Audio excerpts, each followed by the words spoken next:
तो इतनी तेज़ गर्मी में अगर आपने ईद दावत घर में रख ही ली है, तो क्यों ना आज आप लोगों से एक ऐसी रेसिपी शेयर करूं जिसे बनाना बहुत आसान है। जितने कम इसके इंग्रेडिएंट हैं, खाने में ये उतनी ही जायकेदार है।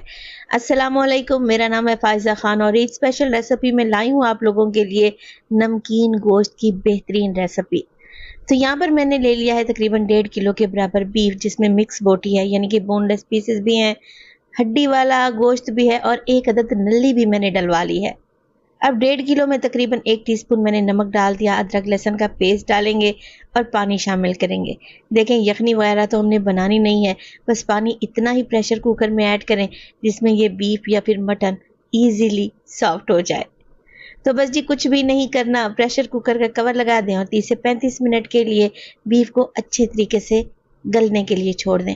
मटन इस्तेमाल कर रहे हैं तो 10 से 15 मिनट लगेंगे हार्डली मटन को सॉफ्ट करने में।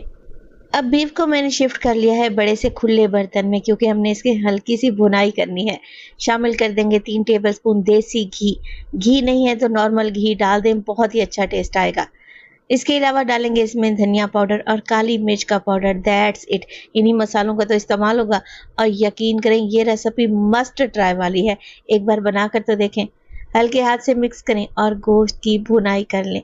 जैसे ही ऑयल ऊपर आने लगेगा मैं शामिल कर दूंगी बारीक कटा हुआ अदरक, जूलियन शेप में बारीक बारीक काट लें। 3 से 4 हरी मिर्चें और लेमन के स्लाइसेस।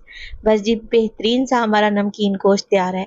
अगर आपने इससे पहले ये रेसिपी ट्राई नहीं की तो ये रेसिपी मस्ट ट्राई वाली है।